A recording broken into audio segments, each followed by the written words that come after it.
Hello everyone, welcome back to my channel. I am Purnima Singh. आप सभी का स्वागत करती हूँ कॉमर्स एट ईज क्लासेस में। सो फ्रेंड्स, आज मैं लेकर आई हूँ आपके लिए बहुत ही बेनिफिशियल क्लास, जिसमें हम कवर करने वाले हैं मैक्रो इको के सभी इम्पॉर्टेंट डिफरेंशिएशन। हर यूनिट से, हर चैप्टर से मैंने आपके लिए सभी इम्पॉर्टेंट डिफरेंशिएशन ले लिए हैं जो एग्ज़ाम पॉइंट ऑफ व्यू से इम्पॉर्टेंट है।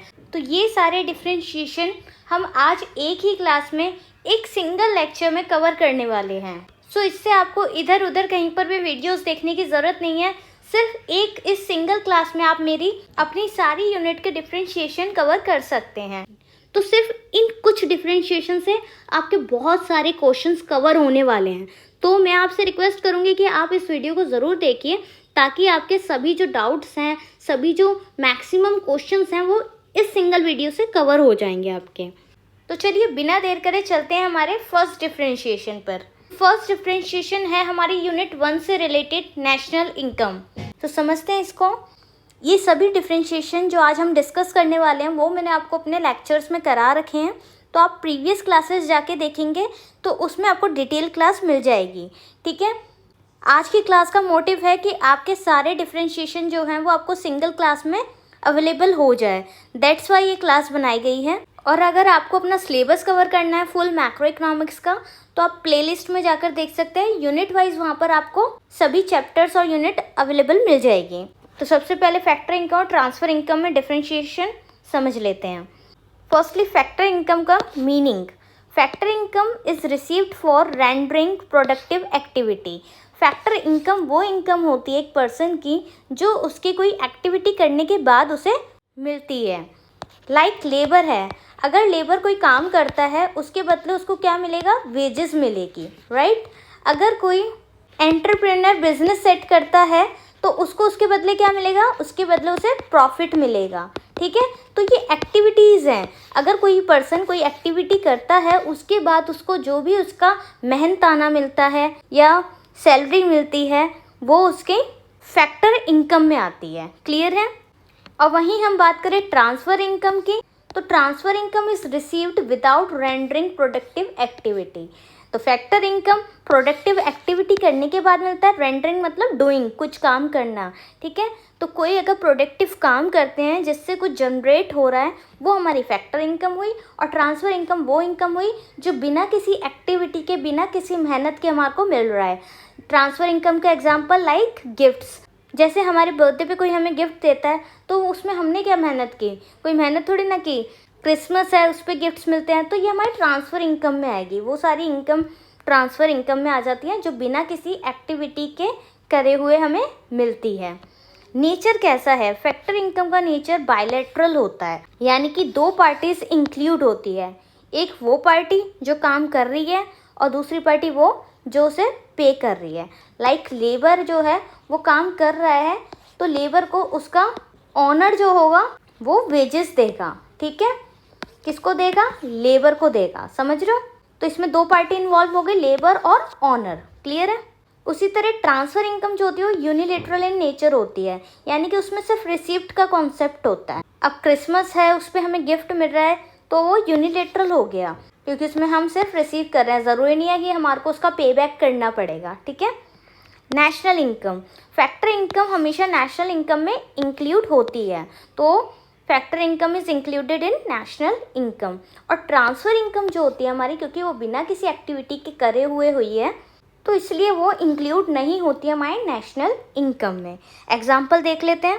फैक्टर इनकम में रेंट, सैलरी, वेजेस, प्रॉफिट, ये सारे हमारे क्या हो जाते हैं? फैक्टर इनकम के एग्जाम्पल हो जाते हैं। ठीक है। तो ट्रांसफ़र इनकम का एग्जाम्पल है चैरिटी, स्कॉलरशिप, गिफ्ट्स एक्सेट्रा। तो चैरिटी में जो पैसा दिया जाता है वो विदाउट डूइंग प्रोडक्टिव एक्टिविटी मिलता है, राइट। चैरिटी में दिया हुआ पैसा वो वापस तो नहीं मांगते ना कि हमने आपको पैसे दिए थे अब वापस कीजिए, या मैंने आपको कोई फैसिलिटी दी थी अब वापस कीजिए। तो ये सारी ट्रांसफ़र इनकम है जो कि विदाउट डूइंग प्रोडक्टिव एक्टिविटी मिलती है। ठीक है, इसलिए ये यूनिलेटरल होती है नेचर में, और इन सब एक्टिविटीज़ को इंक्लूड नहीं करते हैं नेशनल इनकम में। क्लियर है। आगे चलते हैं। तो नेक्स्ट डिफरेंशिएशन है स्टॉक एंड फ्लो में। सबसे पहले देखते हैं stock. Quantity of an economic variable measured at a particular point of time. Economic terms में स्टॉक जो होता है वो पॉइंट ऑफ टाइम को डिस्क्राइब करता है कि at a particular point of time आपके पास कितना स्टॉक पड़ा है, कितनी क्वांटिटी पड़ी है, वो स्टॉक हो गया हमारा, ठीक है। और quantity of an economic variable measured during a period of time, वो फ्लो कॉन्सेप्ट हुआ। क्लियर है? तो डिफरेंस क्या है इसमें कि ये पॉइंट ऑफ टाइम की बात करता है स्टॉक कॉन्सेप्ट, और flow concept during a period of time की बात करते हैं, यानी कॉन्टिन्यूस में जो चल रहा है, तो फ्लो हो गया। जब हमने नेशनल इनकम किया था तब मैंने आपको वहाँ पर एग्जांपल दिया था टैप का और बकेट का। जब पानी बकेट में इकट्ठा हो जाएगा तो वो हमारा स्टॉक कॉन्सेप्ट, और जब फ्लो हो रहा है, पानी कॉन्टिन्यूसली बह रहा है, तो वो हमारा फ्लो कॉन्सेप्ट होगा, ठीक है। Next is has no time dimension. Stock concept में कोई टाइम डायमेंशन नहीं होता, बट फ्लो कॉन्सेप्ट में has time dimension like per hour, per month etcetera. तो हम फ्लो कॉन्सेप्ट को देखते हैं कि हर घंटे में कितना फ्लो हो रहा है, हर महीने कितना फ्लो हो रहा है, किसका, क्वांटिटी का, ठीक है। कोई रॉ मटेरियल है, क्वांटिटी है, उसकी बात कर रहे हैं हम। Next is stock static concept. तो जो स्टॉक होगा वो हमारा स्टैटिक कॉन्सेप्ट होगा। स्टैटिक कॉन्सेप्ट का मतलब है विदाउट कंसिडरिंग चेंजेस, यानी इसी में कोई भी चेंजेस नहीं होते हैं, ठीक है। लाइक करंट एम्प्लॉयमेंट रेट है, करंट जीडीपी है, ये सारे एग्जांपल हैं हमारे स्टैटिक कॉन्सेप्ट के। और वहीं बात करें हम डायनेमिक कॉन्सेप्ट की, तो डायनेमिक कॉन्सेप्ट में फ्लक्चुएशंस होते हैं, कभी ये ग्रो करेगा, कभी ये डिक्लाइन करेगा, क्योंकि पर आवर, पर मंथ ऐसे एनालाइज करते हैं। तो फ्लो कॉन्सेप्ट जो होता है वो हमारा डायनेमिक कॉन्सेप्ट होता है, जिसमें फ्लक्चुएशन होती रहती है, कभी ज़्यादा कभी कम, ठीक है। और स्टॉक कॉन्सेप्ट स्टैटिक कॉन्सेप्ट है, तो इसमें फ्लक्चुएशन नहीं होती है। जो अनएम्प्लॉयमेंट रेट है वो कांस्टेंट रहेगी, जो इन्फ्लेशन रेट है वो कांस्टेंट रहेगी। मतलब अगर जीडीपी बढ़ती है तो वो 1 साल बाद बढ़ेगी। तो ये स्टैटिक कॉन्सेप्ट है, क्योंकि उसमें इतनी फ्लक्चुएशन नहीं हो रही जितनी कि हमारी फ्लो कॉन्सेप्ट में हो रही है। तो flow concept dynamic concept and stock concept is our static concept, क्योंकि स्टॉक में चेंजेस नहीं हो रहे हैं और डायनेमिक में चेंजेस हो रहे हैं। एग्जाम्पल, स्टॉक में wealth, water in a tank, inventories, capital. अब अगर मैं कोई मशीनरी लगाती हूँ किसी फॉर्म में, तो वो मशीनरी, अब ये तो है नहीं मैंने आज ख़रीदी और मैं 1 हफ्ते बाद उसे बेच देती हूँ या चेंज कर देती हूँ, ऐसा नहीं होता। वो एक स्टॉक कॉन्सेप्ट हो गया कि वो मेरा स्टॉक हो गया, वो लॉन्ग टर्म तक अब चलने वाला है, ठीक है। तो आई होप आपको क्लियर हो गया होगा। एग्जाम्पल जैसे वाटर इन अ टैंक है, उससे समझा देती हूँ। हम टंकियों में पानी भर लेते हैं, तो वो पानी हम पूरा एक दिन यूज़ करते हैं ना। ये तो नहीं है कि सेम टाइम पे हमने टैंक का पानी पूरा ख़त्म कर लिया, पूरा कंजम्पशन कर लिया। 1 दिन 2 दिन तो लगते हैं ना टैंक का वाटर ख़त्म होने में, इसलिए ये स्टॉक कंसेप्ट का एग्जांपल है। क्लियर है? उसी तरह फ्लो का example income, water in a stream, change in inventory, change in capital. तो बेसिकली मैंने आपको बोला कि डायनेमिक कॉन्सेप्ट है, क्योंकि फ्लो कॉन्सेप्ट में चेंजेस होते रहते हैं, फ्लक्चुएशंस होती रहती है, ठीक है। तो इसलिए इसके एग्जाम्पल ये सभी हैं, ठीक है। इन्हें अच्छे से याद कर लीजिएगा, बहुत ईजी है, समझ आ जाएगा सब एक एक बार पढ़ेंगे तो। आगे चलते हैं, नेक्स्ट डिफ्रेंशिएशन देखते हैं। So our next differentiation is classification of goods, जिसमें हम पढ़ेंगे फाइनल गुड्स के बारे में और इंटरमीडिएट गुड्स के बारे में। और सबसे पहले समझते हैं इसका मीनिंग क्या है फाइनल गुड्स का और इंटरमीडिएट गुड्स का। Final goods, all those goods which directly satisfy the human wants, also called consumer good. तो फाइनल गुड्स में वो सारे गुड्स आ जाते हैं जो कि हमें डायरेक्टली सेटिस्फाइड कर रहे हैं, ठीक है। लाइक एप्पल है, अगर एप्पल मैं खाती हूँ तो मुझे डायरेक्टली सेटिस्फाइड करेगा वो, ठीक है। और इसे कंज्यूमर गुड्स भी बोलते हैं। और intermediate goods, all those goods which can be used in the production of some other goods. किसी एक प्रोडक्ट से दूसरे प्रोडक्ट का बनना। एग्जाम्पल के लिए ले लेते हैं हम मिल्क। मिल्क से हम कितना कुछ बना लेते हैं। मिल्क से हम कर्ड बना रहे हैं, स्वीट्स बना रहे हैं, ठीक है, और बहुत कुछ बना सकते हैं किससे, मिल्क से। उसी तरीके से अगर हम बात करें कॉर्न की, जो भुट्टा होता है उससे हम स्वीट कॉर्न वगैरह बना लेते हैं, पॉपकॉर्न बना लेते हैं, ठीक है। तो ये सारी जो आइटम्स हो गई वो क्या हो गई, इंटरमीडिएट गुड्स हो गई, क्योंकि एक प्रोडक्ट से हम बाकी कई सारे प्रोडक्शन कर पा रहे हैं, ठीक है। तो production of some other good is intermediate goods. Clear है? नेशनल इनकम में अब पता करते हैं कि फाइनल गुड्स और इंटरमीडिएट गुड्स इंक्लूड होते हैं कि नहीं होते। तो नेशनल इनकम में फाइनल गुड्स जो होते हैं वो इंक्लूड होते हैं, क्योंकि ये हमारा फाइनल प्रोडक्ट है जो कि कंज्यूमर डायरेक्टली कंज्यूम कर रहा है, दैट्स वाई ये नेशनल इनकम में ऐड होगा। क्लियर है? बट इंटरमीडिएट गुड्स नहीं होगा ऐड नेशनल इनकम में, बिकॉज उसमें क्या होता है, प्रॉब्लम आ जाती है डबल काउंटिंग की। So just because of problem of double counting, intermediate goods is excluded from national income. Example, मैंने आपको फाइनल गुड का एग्जाम्पल दिया एप्पल, तो वो फ्रूट्स में आ गया। कार है, फ्रूट है। ड्यूरेबल गुड्स, ड्यूरेबल गुड्स वो सारे गुड्स होते हैं जो टिकाऊ होते हैं, यानी कि जो गुड्स हमारे लॉन्ग टर्म चलने वाले हैं। ठीक है, लॉन्ग टर्म चलने वाले गुड्स हमारे ड्यूरेबल गुड्स हुए। और नॉन ड्यूरेबल गुड्स जो लॉन्ग टर्म नहीं चलते हैं, यानी जो सड़ जाते हैं जल्दी से, टिकाऊ नहीं होते, वो सारे गुड्स हमारे किस में आ जाएंगे, नॉन ड्यूरेबल गुड्स में आ जाएंगे। और intermediate goods like raw material, tools, machinery etcetera. क्योंकि अगर मशीनरी का एग्जांपल लें हम कि वो इंटरमीडिएट गुड्स होता है, तो कैसे होता है आप ही बताइए, इंटरमीडिएट गुड कैसे होगा? चलिए मैं आपको एक काम देती हूँ, आप लोग फाइनल गुड्स, इंटरमीडिएट गुड्स और अभी हमने जो पीछे किया था स्टॉक, फ्लो, तो इन सब के एग्जाम्पल्स आप कमेंट कीजिएगा। जो एग्जाम्पल्स मैंने आपको लिखवाया उसके अलावा कुछ एग्जाम्पल्स जो आपके माइंड में आए फाइनल गुड्स और इंटरमीडिएट गुड्स को लेकर, वो आप कमेंट कीजिएगा सभी एग्जाम्पल्स को। इससे आपका प्रेजेंस ऑफ माइंड इस टॉपिक को लेकर अच्छा हो जाएगा। तो एग्जाम में जैसा ही आएगा तो आपको आपके खुद के एग्जाम्पल्स याद आएंगे, तो ईजिली आप इस डिफ्रेंशिएशन को टैकल कर पाएंगे। ओके, क्लियर है? तो मैं आपको बताई थी कि मशीनरी ऐसे एग्जाम्पल होगा। अब मशीनरी किस काम में आती है? अगर कोई मशीन होगी तभी तो उससे क्या प्रोड्यूस होगा, उससे क्लॉथ प्रोड्यूस होगा, या कोई अगर स्टील की फैक्ट्री है तो उससे यूटेंसिल्स प्रोड्यूस होंगे। ठीक है, तो मशीनरी का भी बहुत ही इम्पॉर्टेंट रोल होता है एक फर्म के लिए, क्योंकि उससे ही तो मेनली प्रोडक्शन होगा, इसलिए वो इंटरमीडिएट गुड्स होगा। क्लियर है? क्योंकि वो बाकी की चीज़ों को प्रोडक्शन करने में मदद करेगी मशीनरी आपकी। ठीक है, क्लियर हो गया? आगे चलते हैं, नेक्स्ट डिफ्रेंशिएशन समझते हैं। So next classification of goods में हम समझेंगे कंजप्शन गुड्स और कैपिटल गुड्स में क्या डिफरेंस होता है।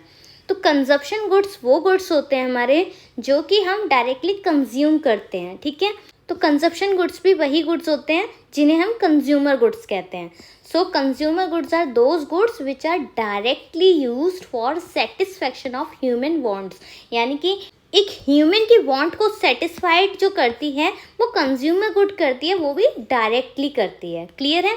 वहीं कैपिटल गुड्स की बात करें, कैपिटल गुड्स क्या है हमारी, जैसे मैंने आपको बताया था मशीनरी के बारे में, कि मशीनरी के थ्रू हम कपड़ा, यूटेंसिल्स और डिफरेंट आइटम्स बनाते हैं, राइट?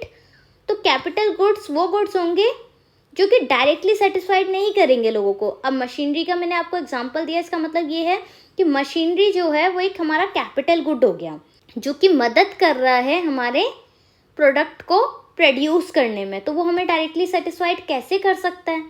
वो हमारे ह्यूमन वांट्स को डायरेक्टली सेटिस्फाइड नहीं करेगा। कौन? कैपिटल गुड, क्योंकि वो हेल्प कर रहा है किसी और चीज़ को प्रोड्यूस करने में। ठीक है, तो जो डायरेक्टली सेटिस्फाइड करे वो हमारे कंज्यूमर गुड हो गए, और जो डायरेक्टली सेटिस्फाइड नहीं करें वो हमारे कैपिटल गुड्स हो गए। एग्जाम्पल आप दिमाग में याद रखना कि कैपिटल गुड की बात हो रही है तो मशीनरी, और कंजप्शन गुड की बात हो रही है तो जो डायरेक्टली कंज्यूम कर रहे हैं लाइक फ्रूट्स, वो हमारे कंज्यूमर गुड्स हो गए। ठीक है, अगर इन्हें याद रखोगे तो आप इसका डिफ्रेंशिएशन आराम से कर पाएंगे। अब पर्पस क्या होता है कंजप्शन गुड का और कैपिटल गुड का? Bought for personal consumption. अब कंजप्शन गुड्स का पर्पस क्या होगा? अभी एक एग्जांपल से समझाती हूँ। लाइक सोनू गया मार्केट में, अब उसे वहाँ बेकरी दिखती है, वहाँ पर वो केक खरीदता है। और केक क्यों खरीदता है? क्योंकि उसे खाना है, तो वो उसका पर्सनल कंजप्शन हुआ, क्योंकि उसका मन किया मार्केट में केक को देखकर, तो वो उसका पर्सनल कंजप्शन हुआ ना, कि उसे खाना है, उसका मन कर गया। तो कंजप्शन गुड्स का पर्पज़ ये होता है कि वो हम अपने पर्सनल कंजप्शन के लिए बाय करते हैं। ठीक है, और वहीं कैपिटल गुड्स जो होते हैं वो हम बाय करते हैं ताकि हम बाकी की अदर प्रोडक्ट्स बना सकें, ताकि हम प्रोडक्शन कर सकें। ठीक है, so bought for making other products. Clear है? और कंजप्शन गुड जो होता है, अभी हमने पीछे पढ़ा कि वो हमारा फाइनल कंजप्शन होता है, राइट? और कैपिटल गुड फाइनल इन्वेस्टमेंट होता है। एग्जाम्पल मशीनरी था कि हमने एक बार इन्वेस्टमेंट कर दी मशीनरी में, तो उस मशीनरी से हम क्या कर रहे हैं, हम बहुत कुछ प्रोड्यूस कर पा रहे हैं। बहुत टाइम तक, लॉन्ग टर्म तक ये मशीनरी हमारी चलने वाली है और हमें क्या करके देगी, हमें करके देगी production. Next is benefit, it raises there quality of life. अब स्टैंडर्ड ऑफ लिविंग तो अच्छा होगा ही। अगर कोई पर्सन अच्छा कंजप्शन करता है, सुपरमार्केट से जाके अपना प्रोडक्ट खरीदता है, फूड आइटम्स खरीदता है, तो क्वालिटी ऑफ लाइफ उसकी अच्छी होगी। ठीक है, तो बेनिफिट यही है कंजप्शन ऑफ गुड का कि वो रेज करता है क्वालिटी ऑफ लाइफ। और कैपिटल गुड्स तो भाई हमारे बैकबोन है हमारी जीडीपी ग्रोथ की। एक जीडीपी, एक इकोनॉमी में ग्रोथ तभी होगी जब हमारे पास कैपिटल गुड्स होंगे, उससे प्रोडक्शन होगा, प्रोडक्शन से सेल होगी, सेल से कंज्यूमर परचेज करेगा, और जब परचेज करेगा तो वो करेंसी को स्पेंड करेगा, और जब करेंसी स्पेंड होगी उस सिचुएशन में क्या होगा, इकोनॉमी ग्रो करेगी। यानी जितना हमारी इकोनॉमी में सेल एंड परचेज बढ़ेगा उससे हमारी इकोनॉमी में ग्रोथ होगी। ठीक है, तो कैपिटल गुड यानी मशीनरी जो है वो हमारे लिए बैकबोन हो गई इकोनॉमी की ग्रोथ के लिए। ठीक है, नेक्स्ट है एग्जाम्पल कंजप्शन गुड का फूड है, कोई भी फूड आइटम है वो हम कंज्यूम करेंगे। क्लॉथ है वो हम कंजप्शन ही कर रहे हैं, एक तरीके से हम कपड़े पहनेंगे, खरीदेंगे, तो हमारा कंजप्शन गुड है। किस लिए कर रहे हैं, क्योंकि हमें वियर करना है। एंड ऑटोमोबाइल्स हैं, प्लांट एंड मशीनरी, यानी कोई भी फॉर्म ली है उसमें हमने मशीनरी लगाई है। ठीक है, कोई उससे रिलेटेड हमने टूल्स लाए हैं, तो इन सब से मिलकर क्या बनेगी, एक फॉर्म बनेगी। और वो फॉर्म क्या करेगी, वो फॉर्म करेगी प्रोडक्शन, और प्रोडक्शन करने से क्या होगा, अर्निंग होगी। अर्निंग से हमारी इकोनॉमी की ग्रोथ होगी। क्लियर है, आगे चलते हैं। सो नेक्स्ट डिफ्रेंशिएशन है हमारा डेप्रिसिएशन एंड कैपिटल लॉस का। डेप्रिसिएशन क्या होता है, आप सभी को पता होगा, जब वैल्यू ऑफ एसेट डिक्रीज हो जाता है, फॉल डाउन हो जाता है, तो वो हमारा डेप्रिसिएशन होता है। ठीक है, चाहे वो नॉर्मल वियर एंड टीयर हो या एक्सपेक्टेड ऑब्सोलेंस हो, चेंज इन टेक्नोलॉजी की वजह से, कि टेक्नोलॉजी चेंज हो गई तो हमारी जो पहले से रखी हुई मशीनरी है उसका यूज़ ख़त्म हो गया, तो उसकी वैल्यू क्या हो गई, डेप्रिशिएट कर गई। ठीक है, तो डेप्रिसिएशन का मीनिंग देख लेते हैं। It refers to a fall in the value of fixed asset due to normal wear and tear, passage of time और एक्सपेक्टेड ऑब्सोलेंस। यानी कि जो हमारे फिक्स्ड कैपिटल हैं उनमें जो भी छोटा मोटा वियर एंड टीयर हो जाता है, मशीन ख़राब हो जाती है या टेक्नोलॉजी चेंज हो जाती है, उस वजह से क्या होता है, डेप्रिसिएशन होता है, वैल्यू कम हो जाती है हमारे एसेट्स की। क्लियर है। और capital loss, it refers to loss in value of the fixed assets due to unforeseen obsolescence, theft, accident etcetera. तो चोरी हो जाना, एक्सीडेंट हो जाना, ये सारे हमारे क्या हैं, कैपिटल लॉस हैं, उनकी वजह से फिक्स एसेट्स में लॉस होना। ठीक है, अब प्रोविजन फॉर लॉस क्या होता है, एक तरीके से पहले से अरेंजमेंट करके रखना, प्लानिंग करके रखना कि अगर हमें लॉस होता है तो हम क्या करेंगे। तो provision is made for replacement of assets as it is an expected loss. तो जब एक्सपेक्टेड लॉस होता है, यानी कि टेक्नोलॉजी में कोई चेंज आ जाता है, तो टेक्नोलॉजी में चेंज की वजह से हम लोग उसे इन फ्यूचर रिप्लेस कर सकें उस एसेट को, इसलिए हम प्रोविजन फॉर लॉस बना कर रखते हैं।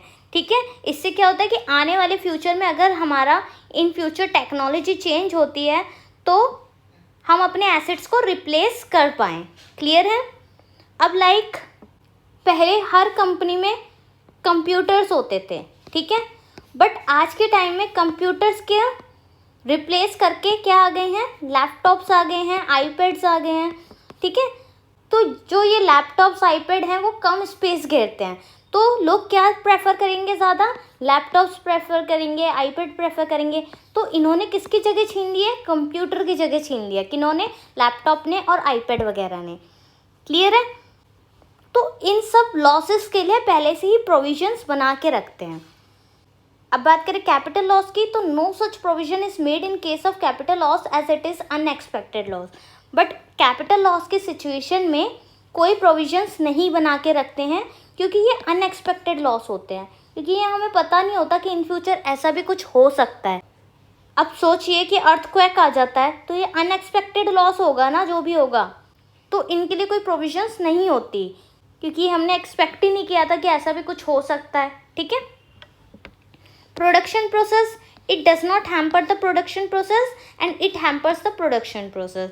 डेप्रिसिएशन जो है वो प्रोडक्शन प्रोसेस से उसका कोई लेना देना नहीं है, बट कैपिटल लॉस का प्रोडक्शन प्रोसेस से मतलब है, क्योंकि कैपिटल यानी कोई भी हमारी जो मशीनरी वगैरह उसका नुकसान होना, और डेप्रिसिएशन का मतलब क्या है, उस मशीनरी वगैरह की वैल्यू का फॉल होना। ठीक है, तो इस चीज़ को ध्यान रखना है कि डेप्रिसिएशन में फॉल इन द वैल्यू की बात हो रही है और कैपिटल लॉस में लॉस इन द वैल्यू की बात हो रही है। ठीक है, यानी कि फिक्स्ड एसेट का पूरी तरीके से लॉस हो जाना और यहाँ पर फिक्स्ड एसेट का बस उसकी कीमतों में गिरावट आना है। ठीक है, इस वजह से इसका प्रोडक्शन प्रोसेस में इतना ज़्यादा कोई योगदान नहीं है, बट इसका प्रोडक्शन प्रोसेस में योगदान हैगा।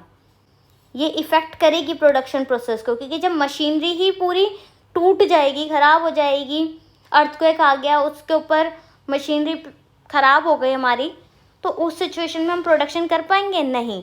पर अगर बैठे बैठे ही मशीन में कोई मोटर वगैरह ख़राब हो जाती है तो वो तो हम चेंज करके रिन्यू कर सकते हैं। ठीक है, ठीक कर सकते हैं उसको, बट कैपिटल लॉस को हम ठीक नहीं कर सकते, उससे कवर हम नहीं कर सकते। डेप्रिसिएशन को हम कवर कर सकते हैं। क्लियर है? तो अब हमने डेप्रिसिएशन पढ़ा।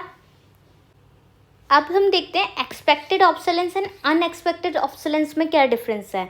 अभी मैंने आपको बताया कि एक्सपेक्टेड ऑब्सोलेंस वो एक ऑब्सोलेंस होता है जिसमें टेक्नोलॉजी वगैरह के चेंज होने की वजह से हमें डेप्रिसिएशन फेस करना पड़ता है। ठीक है, हमें लॉस बियर करना पड़ता है। और अनएक्सपेक्टेड ऑब्सोलेंस वो सारे ऑब्सोलेंस होंगे जो कि हमने एक्सपेक्ट नहीं करे थे, फिर भी हमारे को वो लॉस बियर करना पड़ रहा है। ठीक है, मीनिंग देख लेते हैं। It is an expected loss, it is manage by making provision for the depreciation reserve fund. तो मैंने आपको बताया था कि कुछ प्रोविजंस बनाई जाती हैं ताकि एक्सपेक्टेड लॉस को कवर किया जा सके, क्योंकि ये तो एक्सपेक्टेड है, हमें पता है कि भाई ऐसा घाटा हम झेल सकते हैं, आने वाले टाइम में ऐसा घाटा हमें हो सकता है। तो उस एक्सपेक्टेड लॉस के लिए हम पहले से ही प्रोविजंस बना के रखते हैं एक डेप्रिसिएशन रिजर्व फंड के थ्रू। ठीक है, और unexpected obsolescence, it is unexpected loss, क्योंकि हमें पता ही नहीं कि ये लॉस हमें होने वाला है। ठीक है, it occurs due to natural climates also termed as capital loss. इसको कैपिटल लॉस भी बोलते हैं। तो मैंने आपको बताया था कि अर्थक्वेक की वजह से हमारे को कोई लॉस हो जाता है तो वो अनएक्सपेक्टेड है, कि हमें नहीं पता कि अर्थक्वेक आएगा, फ्लड्स आएंगे, ठीक है, या चोरी हो जाएगा, थेफ्ट वगैरह। ठीक है, तो वो अनएक्सपेक्टेड ऑब्सोलेंस में आ जाएगा हमारा सभी। Prediction, depreciation can be predictable. जब हम बोल रहे हैं कि वो एक्सपेक्टेड है, हमें पता है कि हो सकता है इन फ्यूचर, तो वो प्रेडिक्टेबल होगा ही। और अनएक्सपेक्टेड वो अनप्रेडिक्टेबल होगा, क्योंकि हमें पता नहीं है कि इन फ्यूचर बाढ़ आ सकती है, भूकंप आ सकता है, ये सारे हमारे को चांसेस इतना पता नहीं है। ठीक है, एग्जाम्पल एक्सपेक्टेड ऑब्सोलेंस के normal wear and tear, accidental damages, change in technology, की टेक्नोलॉजी में चेंज हो गया तो इस वजह से हमारे को हमारी जो मशीनरी वगैरह है वो चेंज करनी पड़ेगी। ठीक है, और अनएक्सपेक्टेड ऑब्सोलेंस में एग्जांपल आएगा earthquake, fire, floods, theft etcetera, कि आग लग गई, भूकंप आ गया, बाढ़ आ गई, चोरी हो गया, तो वो सारे लॉसेस हमारे अनएक्सपेक्टेड लॉस होंगे। क्लियर है? सो नेक्स्ट डिफ्रेंशिएशन है हमारा बहुत ही इम्पॉर्टेंट डिफ्रेंशिएशन, जो कि है नेशनल इनकम और डोमेस्टिक इनकम का। अब नेशनल इनकम और डोमेस्टिक इनकम क्या होता है, इससे आप बहुत ही अच्छे से अवेयर हो गए होंगे। हम ईयर के मिड में पहुंच चुके हैं, तो आई नो आपको ये सब पता होगा कि नेशनल इनकम क्या है, डोमेस्टिक इनकम क्या है। तो एक बार डिफ्रेंशिएशन देख लेते हैं इसका। Meaning, it is the sum of all factor income. जो हमारी नेशनल इनकम होती है उसमें सभी सारे फैक्टर इनकम इंक्लूड होते हैं, like COE, OS, MICE and NFIE, net factor income from abroad generated by normal resident of a country during an accounting period। यानी एक पर्टिकुलर अकाउंटिंग पीरियड में इन सब को इंक्लूड करके जो इनकम बनती है वो हमारी क्या बनती है, नेशनल इनकम। और वहीं बात करें डोमेस्टिक इनकम की, it is the sum of all factor income COE plus OS plus MICE generate in an economy during an accounting year. यानी कि इसमें क्या इंक्लूड नहीं हो रहा, NFIA इंक्लूड नहीं हो रहा। और NFIA क्यों नहीं इंक्लूड हो रहा, just because of domestic income. ये डोमेस्टिक इनकम है, तो डोमेस्टिक इनकम में हम net factor income from abroad यानी अब्रॉड से आने वाली इनकम को ऐड नहीं करेंगे। पर नेशनल इनकम में वो हमारी राष्ट्रीय आय की बात कर रहा है, तो जो इकोनॉमी अर्न कर रही है उसमें हमारा रेस्ट ऑफ द वर्ल्ड के साथ जो भी ट्रांजैक्शन हो रही है, रेस्ट ऑफ द वर्ल्ड यानी कि out of country, foreign country से हम जो भी अर्निंग कर रहे हैं वो भी नेशनल इनकम में इंक्लूड होगी। पर डोमेस्टिक इनकम एक घरेलू आय की बात कर रहे हैं, तो इसलिए इसमें अब्रॉड से आई हुई इनकम इंक्लूड नहीं होगी। क्लियर है? और नेशनल इनकम का क्या स्कोप है? इसका स्कोप वाइडर स्कोप है, क्योंकि नेशनल इनकम जो होता है वो इंक्लूड करता है डोमेस्टिक इनकम को अपने अंदर। ठीक है, तो नेशनल इनकम जो है वो वाइडर है, बड़ा है, किससे? डोमेस्टिक इनकम से। So wider scope because it includes domestic income. और डोमेस्टिक इनकम नेशनल इनकम से छोटा है, that's why narrow scope because it is a part of national income, क्योंकि ये तो खुद ही पार्ट है नेशनल इनकम का, तो इस वजह से ये नैरो स्कोप है।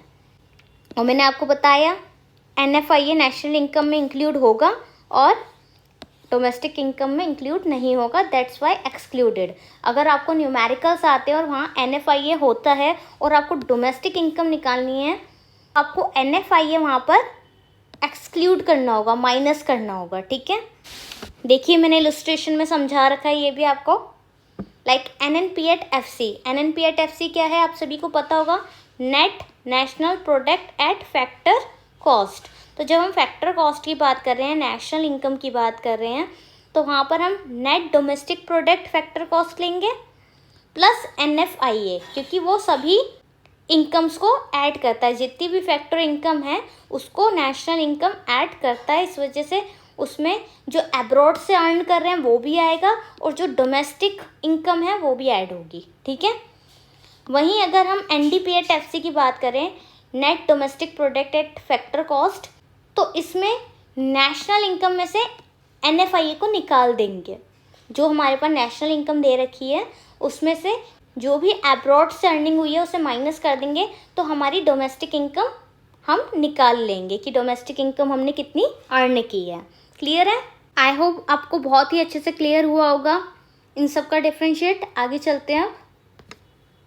सो नेक्स्ट डिफ्रेंशिएशन में हम बात करें comparing nominal GDP and real GDP। Nominal GDP क्या होता है? Nominal GDP is a sum total of economic output produce in year value at current market price, यानी कि जो करंट मार्केट प्राइस पे हमारे जितने भी इकोनॉमिक आउटपुट होता है उसका सम टोटल हमारा नॉमिनल GDP कहलाता है। वहीं बात करें हम रियल GDP की, वो हमारा सम टोटल होता है इकोनॉमिक आउटपुट का, जो कि pre determined base market price पे डिपेंड करता है। जो रियल GDP होता है बेस मार्केट प्राइस पे डिपेंड करता है। तो बेस मार्केट प्राइस क्या होता है कि एक पर्टिकुलर ईयर का टाइम पीरियड, लाइक 2011-12 का मार्केट प्राइस ले लिया। अब इसके अकॉर्डिंग हम आज के यानी कि 2023 के मार्केट प्राइस को कंपेयर करेंगे। इससे क्या होता है, इससे एक्यूरेट कंपैरिजन आता है इकोनॉमिक आउटपुट का। बट नॉमिनल GDP में करंट का लेते हैं तो इतना एक्यूरेट कंपैरिजन नहीं मिल पाता है। क्लियर है? तो बेस्ट जो होगा वो रियल GDP होगा, क्योंकि वो पुराने डेटा के अकॉर्डिंग अपने आज के डेटा को कंपेयर करके बता रहा है। बट नॉमिनल GDP वो करंट मार्केट प्राइस से ही अपने को कंपेयर कर रहा है। और जो रियल GDP होता है वो नॉमिनल GDP की हेल्प करता है उसको एडजस्ट करने में। जब इन्फ्लेशन डिफ्लेशन आता है तो एडजस्ट करेगा रियल GDP नॉमिनल GDP को। आगे समझते हैं इसको। Effect of inflation. तो इस टाइम पे nominal GDP does not take inflation into account, तो नॉमिनल GDP के अकाउंट में इन्फ्लेशन नहीं लिया जाएगा, बट रियल GDP में inflation adjusted GDP expressed in current market price. मैंने अभी आपको बताया कि करंट मार्केट प्राइस पे नॉमिनल GDP एडजस्टमेंट करता है और रियल GDP बेस ईयर के मार्केट प्राइस पे करता है। जो पहले का मार्केट प्राइस होता है उससे अपने आज के मार्केट प्राइस को कंपेयर करके एडजस्टमेंट करता है। क्लियर है? Value of GDP is much higher since current market change are taken into effect. तो इसमें ज़्यादा तो होगा ही, क्योंकि ये करंट मार्केट से कंपेयर कर रहा है। और is much lower since market price of the base year is taken into consideration. अब वो बेस ईयर को लेकर चल रहा है, इस वजह से उसका जो मार्केट प्राइस है वो कम होगा as compare to nominal GDP. Uses क्या होते हैं नॉमिनल जीडीपी के? It can be compared with various quarters of the given year. तो साल भर में डिफरेंट क्वार्टर्स के साथ उससे कंपेयर किया जाता है मार्केट प्राइस को। और वहीं जब आउटपुट प्रोड्यूस होता है it can be compared with 2 और मोर फाइनेंशियल ईयर। तो उस टोटल आउटपुट को 2-4 साल के फाइनेंशियल ईयर से कंपैरिजन किया जाता है, कंपेयर किया जाता है, तब जाके उसका मार्केट प्राइस डिटरमाइन करते हैं। ठीक है, यहाँ पर बस साल भर के डेटा से कंपैरिजन कर लेते हो, यहाँ पर 2-3 साल के डेटा से कंपेयर करते हैं। इकोनॉमिक ग्रोथ, अगर हम इकोनॉमिक की बात करें नॉमिनल जीडीपी और रियल जीडीपी में, तो from nominal GDP economic growth can't be analysed easily, क्योंकि ये नॉमिनल जीडीपी है, एक तरीके से नाम की जीडीपी है, इसकी वजह से हम इजीली इकोनॉमिक ग्रोथ को एनालाइज नहीं कर पाते। बट रियल जीडीपी हमारे पुराने डेटा को कंपेयर करके फिर हमारे आउटपुट जो भी प्रोड्यूस किया है उसके मार्केट प्राइस को डिटरमाइन करता है रियल जीडीपी। इसलिए real GDP is a good indicator of economic growth. That's why economic growth का बहुत ही अच्छा इंडिकेटर कहलाया जाता है हमारा रियल जीडीपी। क्लियर है? अब साइड में मैंने आपको दे रखा है नॉमिनल जीडीपी और रियल जीडीपी का फॉर्मूला।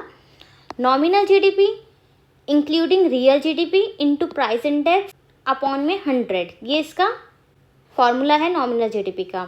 वहीं बात करें हम रियल जीडीपी, तो नॉमिनल जीडीपी अपॉन में प्राइस इंडेक्स इनटू में 100, ये रियल जीडीपी का है। तो ये आप याद कर लीजिएगा। अगर आपका डिफरेंशिएशन आता है तो उसमें आप एक और पॉइंट इंक्लूड कर सकते हैं इलस्ट्रेशन का। ठीक है, इलस्ट्रेशन लिखकर या फॉर्मूला लिखकर आप यहाँ पर इन दोनों को मेंशन कर सकते हैं, तो ये आपका एक और डिफरेंशिएशन का पॉइंट बन जाएगा। क्लियर है? नेक्स्ट डिफरेंशिएशन देखते हैं। तो नेक्स्ट डिफरेंशिएशन है हमारा सेंट्रल बैंक और कमर्शियल बैंक के बीच में। तो सेंट्रल बैंक क्या होता है, कमर्शियल बैंक क्या होता है, इसे समझते हैं। इनके क्या ऑब्जेक्टिव हैं, क्या स्कोप हैं, इन सब पॉइंट्स को देखते हैं। फर्स्ट ऑफ ऑल जो सेंट्रल बैंक होता है वो बैंकर ऑफ द बैंक होता है, यानी सभी बैंक्स का बड़ा बैंक। ठीक है, और कमर्शियल बैंक सेंट्रल बैंक के अंदर आएगा। ठीक है, जितने भी कमर्शियल बैंक्स हैं वो सारे किसके अंडर आएंगे, सेंट्रल बैंक के अंडर आएंगे। तो सबसे बड़ा बैंक कौन सा हुआ, सेंट्रल बैंक, और उसके सब बैंक्स हुए कमर्शियल बैंक्स। तो सबसे पहले ऑब्जेक्टिव देखते हैं सेंट्रल बैंक का, general public welfare to regulate commercial banks. तो सबसे पहला ऑब्जेक्टिव सेंट्रल बैंक का यही है कि वो पब्लिक का वेलफेयर करती है। ठीक है, और क्या करती है, रेगुलेट करती है सभी कमर्शियल बैंक्स को। जितने भी कमर्शियल बैंक हैं इंडिया में उन सभी को कौन रेगुलेट करता है, सेंट्रल बैंक रेगुलेट करता है सभी कमर्शियल बैंक्स को। ठीक है, और वहीं बात करें कमर्शियल बैंक के ऑब्जेक्टिव की, तो objective is to generate profit, क्योंकि कमर्शियल बैंक का जो ऑब्जेक्टिव है वो प्रॉफिट मैक्सिमाइजेशन है, बट सेंट्रल बैंक का ऑब्जेक्टिव प्रॉफिट मैक्सिमाइजेशन नहीं है, उसका ऑब्जेक्टिव पब्लिक वेलफेयर है। ठीक है, इकोनॉमी को वेलफेयर करना है, इकोनॉमी का डेवलपमेंट करना है, ये काम सेंट्रल बैंक का है। और कमर्शियल बैंक का काम है कि लोगों को लोन वगैरह प्रोवाइड करे और उससे क्या जनरेट करे, प्रॉफिट जनरेट करे, प्रॉफिट अर्न करे। क्लियर है? वहीं बात करें हम फॉरेन एक्सचेंज की, तो central bank has custody of foreign exchange reserve. तो जितने भी हमारे फॉरेन एक्सचेंज रिजर्व्स होते हैं वो सारे किसकी कस्टडी में होते हैं, सेंट्रल बैंक की कस्टडी में। ठीक है, और commercial bank do not perform such function, और कमर्शियल बैंक के हाथ में कुछ भी नहीं है। कमर्शियल बैंक के हाथ में किसी भी तरीके का फॉरेन एक्सचेंज का रिजर्व नहीं जाता है। जितना भी फॉरेन एक्सचेंज का रिजर्व जाता है वो हमारे सेंट्रल बैंक के पास जाता है। कमर्शियल बैंक के पास ऐसे कोई भी फंक्शंस नहीं हैं परफॉर्म करने के लिए। क्लियर है? Next is currency notes. Central bank has the monopoly to issue currency notes. ये आप सभी जानते होंगे कि जो सेंट्रल बैंक होता है वो हमारे नोट्स को प्रिंट करता है। सो central bank has monopoly, monopoly मतलब सिंगल है, इंडिविजुअल है जो कि करेंसी नोट्स को इशू कर रहा है। कौन कर रहा है? Central bank. क्लियर है? वहीं बात करें हम कमर्शियल बैंक की, so these banks are legally denied to issue notes, no authority, यानी कि कमर्शियल बैंक के पास कोई भी अथॉरिटी नहीं होती कि वो इशू कर पाए नोट्स को। या फिर प्रिंट कर पाए नोट्स को, ठीक है। तो इशूइंग और प्रिंटिंग का काम कमर्शियल बैंक का नहीं है, ये काम सेंट्रल बैंक का है। कब इकोनॉमी में कितना करेंसी प्रिंट करना है, कितना इशू करना है करेंसी नोट्स, तो दैट्स वाई हम कहते हैं कि सेंट्रल बैंक की मोनोपोली है। क्लियर है। Next is scope. It has a wider scopes because it act as a banker to the government and decide monetary policy। मैंने आपको बताया था कि जो सेंट्रल बैंक है वो बैंकर टू द गवर्नमेंट है, बैंकर टू द बैंक्स हैं, सभी बैंक्स का बैंक्स या सभी गवर्नमेंट का बैंकर, ठीक है। तो इस वजह से क्योंकि सेंट्रल बैंक बड़ा है, कमर्शियल बैंक छोटा है, तो वो ऑब्वियसली सेंट्रल बैंक जो है वो वाइडर स्कोप होगा, ठीक है। और सभी जो भी मॉनेटरी पॉलिसीज़ होती हैं हमारी, वो सभी सेंट्रल बैंक के अंडर आती है। अभी हम आगे पढ़ेंगे मॉनेटरी पॉलिसी, फिस्कल पॉलिसी क्या होता है, उसका डिफरेंस भी हम आगे देखेंगे। सो वहीं बात करें कमर्शियल बैंक की, it has the responsibility only towards the general public and it is regulated by central bank. तो इसको खुद रेगुलेट कौन कर रहा है, सेंट्रल बैंक रेगुलेट कर रहा है। किसको, कमर्शियल बैंक को। It has a responsibility only towards the general public. तो इसकी रिस्पॉन्सिबिलिटी बस इतनी है कि ये जनरल पब्लिक को लोन्स प्रोवाइड करे, क्रेडिट फैसिलिटी दे, ठीक है। तो इसका काम सिर्फ जनरल पब्लिक तक है। बट जो हमारा सेंट्रल बैंक है उसका काम हमारे सभी कमर्शियल बैंक्स को देखना भी है, हमारी गवर्नमेंट को देखना भी है और हमारी इकोनॉमी की मॉनेटरी पॉलिसी को देखना भी है। क्लियर है। नेक्स्ट पे चलते हैं। ये है control of money supply by central bank. इसका कोई डिफ्रेंशिएशन नहीं है, ये जस्ट मैंने आपको समझाने के लिए ऐड किया है इधर, क्योंकि मनी सप्लाई का बहुत ही इम्पॉर्टेंट टॉपिक है ये, कि किस तरीके से मनी सप्लाई को कंट्रोल करता है हमारा सेंट्रल बैंक, ठीक है। और आप सभी को पता होगा कि सेंट्रल बैंक को आरबीआई भी बोलते हैं, रिजर्व बैंक ऑफ इंडिया हमारा सेंट्रल बैंक है, ठीक है। तो जो मनी सप्लाई को कंट्रोल करने के तरीके हैं वो दो तरीके हैं, एक है क्वांटिटेटिव और एक है क्वालिटेटिव, ठीक है। तो ये दोनों इंस्ट्रूमेंट्स में जब फ्लक्चुएशंस होती हैं उसके थ्रू हम मनी सप्लाई को कंट्रोल कर पाते हैं। हम मतलब सेंट्रल बैंक मनी सप्लाई को कंट्रोल कर पाता है इन सभी क्वांटिटेटिव और क्वालिटेटिव मेजर्स के थ्रू। अब क्वांटिटेटिव मेजर्स में ये सब आपको अच्छे से याद करने हैं, कौन से क्वांटिटेटिव में आते हैं और कौन से क्वालिटेटिव में आते हैं, ठीक है। ये क्वेश्चन आ जाता है कि कोई 3 क्वांटिटेटिव मेजर्स बताइए जिससे मनी सप्लाई कंट्रोल की जा सकती है। तो आप इनमें से कोई 3 जो भी आपको याद हो वो सेलेक्ट करके बता दीजिए कि repo rate, reserve repo rate, cash reserve ratio, ठीक है। क्वेश्चन ये भी बन जाता है कि क्वांटिटेटिव इंस्ट्रूमेंट बताइए 3 और एक्सप्लेन कीजिए कि वो किस तरीके से मनी सप्लाई को कंट्रोल करते हैं, ठीक है।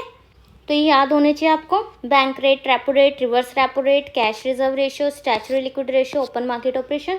और क्वालिटेटिव में आ जाते हैं margin requirement, rationing of credit और मॉरल सुएशन। ये मैंने आपको बहुत ही अच्छे से डीपली समझा रखा है मनी के चैप्टर में। तो आप चैनल की प्लेलिस्ट में जाइए, वहाँ पर आपको ये लेक्चर मिल जाएगा मनी का।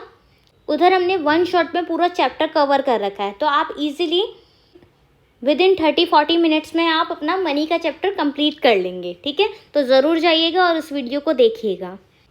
आगे चलते हैं। तो अब बात करेंगे हम बैलेंस ऑफ पेमेंट और बैलेंस ऑफ ट्रेड की। Balance of payment record transaction relating to goods and service and capital, and balance of trade record transaction of goods only.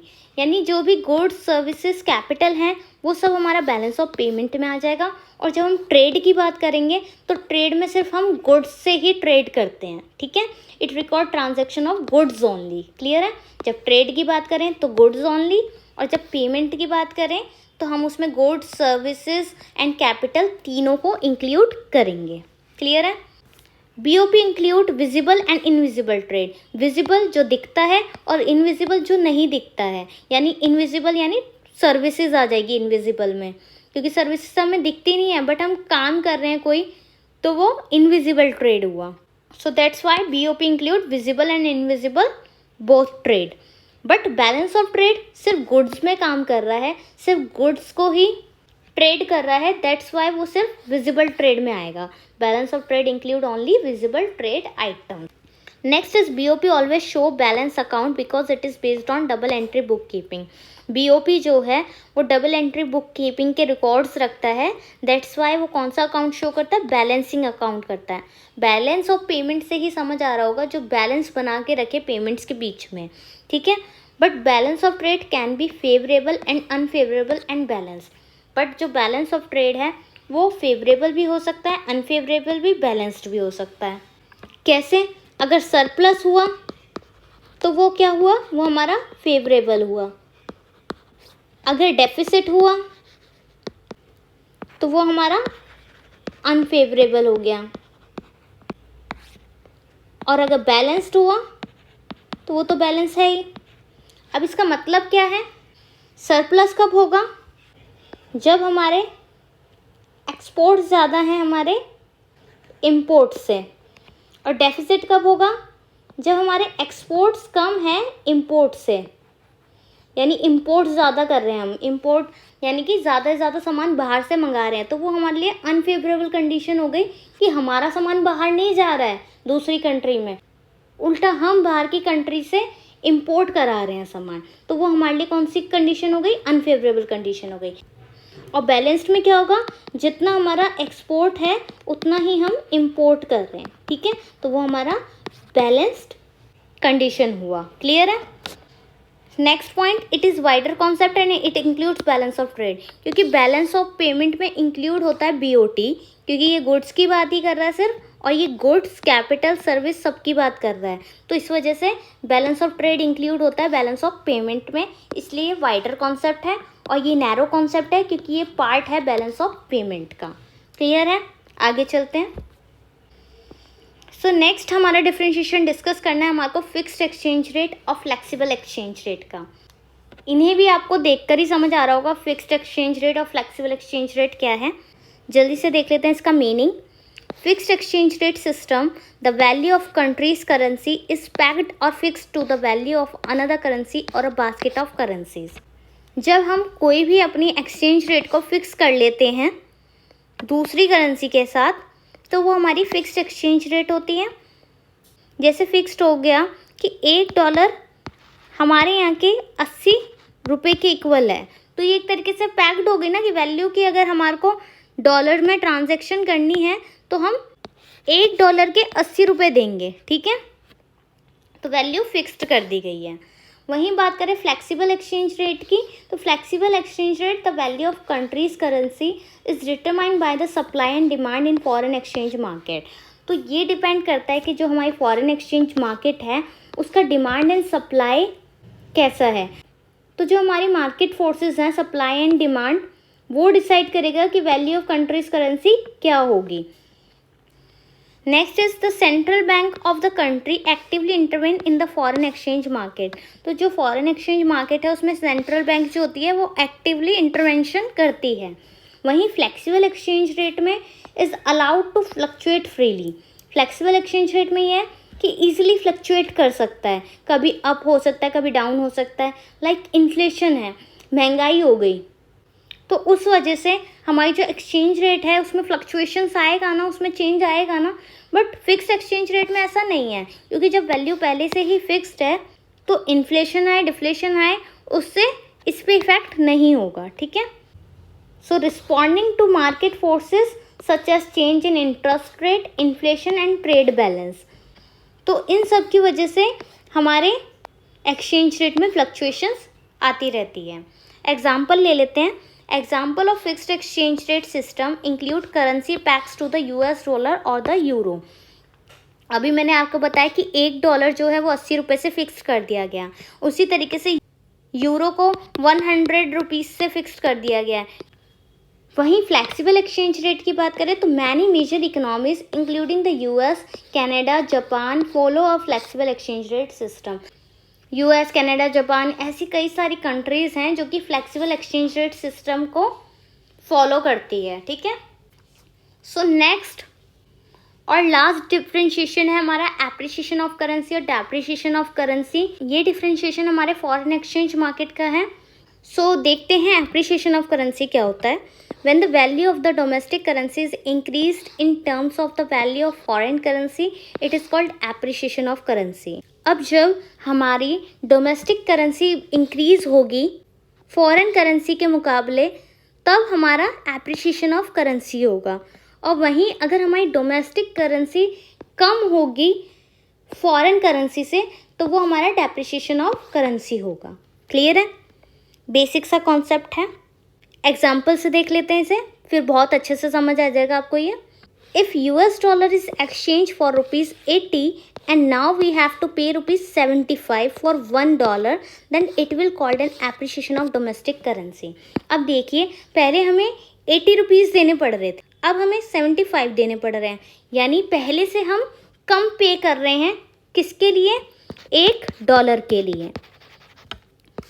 तो $1 के लिए पहले हम 80 पे कर रहे थे, अब वहीं हम 75 पे कर रहे हैं, तो हम कम पे कर रहे हैं $1 के लिए। इसका मतलब हमारी जो करेंसी की वैल्यू है उसमें इंक्रीज़ हुआ है, वो एप्रिशिएट हो गई है।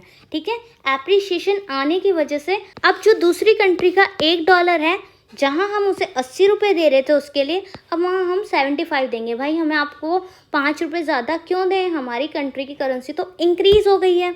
तो जब हमारी करेंसी इंक्रीज़ हो गई है तो हम तो आपको कम देंगे और आपको कम लेना पड़ेगा। ठीक है, वहीं बात करें डेप्रिसिएशन की, तो $1 is exchange for ₹80 and now we have to pay ₹85। यानी कि पहले हम 80 रुपये में एक्सचेंज कर रहे थे $1 को, पर अब हम 85 रुपीज़ में एक्सचेंज कर रहे हैं उसी $1 को। यानी पहले हम कम दे रहे थे और अब हमें ज़्यादा देना पड़ रहा है उसी $1 के लिए। इसका मतलब हमारी डोमेस्टिक करेंसी जो है वो डेप्रिशिएट कर गई है, वो गिर गई है। इस वजह से उसके कम होने की वजह से हमें $1 के पहले 80 दे रहे थे, अब हमें ज़्यादा देने पड़ रहे हैं, 85 देने पड़ रहे हैं, क्योंकि हमारी जो करेंसी की वैल्यू है वो डेप्रिशिएट कर गई है। दैट्स वाई हमको ज़्यादा पे करना पड़ रहा है। तो बेसिकली समझो कि जब वैल्यू एप्रिशिएट करेगी तो हम कम पे करेंगे $1 के लिए, और जब डेप्रिशिएट करेगी करेंसी तो हम ज़्यादा पे करेंगे $1 के लिए। क्लियर है? तो इसी के साथ हमारे मैक्रो इकोनॉमिक्स से सभी डिफरेंशिएशन होते हैं कंप्लीट, जो कि हमारे एग्ज़ाम पॉइंट ऑफ व्यू से इम्पॉर्टेंट थे। तो एक सिंगल वीडियो में आपको मिल चुका है बहुत ही बेनिफिशियल क्लास, जो कि आपके एग्ज़ाम के लिए बहुत हेल्पफुल होगा। तो एग्ज़ाम के लास्ट टाइम में भी अगर आप ये वाली वीडियो देख लेते हैं, सभी डिफरेंशिएशन को अच्छे से देख लेते हैं, तो आपके जो सिंगल एक्सप्लेनेशन है कि एप्रिसिएशन ऑफ करेंसी क्या है वो बता दीजिए, तो आप उसे भी एक्सप्लेन कर सकते हैं। और अगर डिफरेंशिएशन आ जाता है कि एप्रिसिएशन डेप्रिसिएशन क्या है, वो भी आप क्लियर कर सकते हैं। सो आई होप आपको आज की वीडियो बहुत ही अच्छी लगी होगी। अगर वीडियो अच्छी लगे तो प्लीज़ लाइक कीजिएगा वीडियो को, और अच्छे अच्छे कमेंट्स करके हमें बताइएगा आपको वीडियो कैसी लगी है। और अगर चैनल पर नए हैं तो प्लीज़ चैनल को सब्सक्राइब कर लीजिए और बेल आइकन प्रेस कर दीजिए, ताकि आपको आने वाली सभी क्लासेस का नोटिफिकेशन मिलता रहे। तो इसी तरह पढ़ेंगे और करेंगे टारगेट को achieve. All the best, bye bye, take care.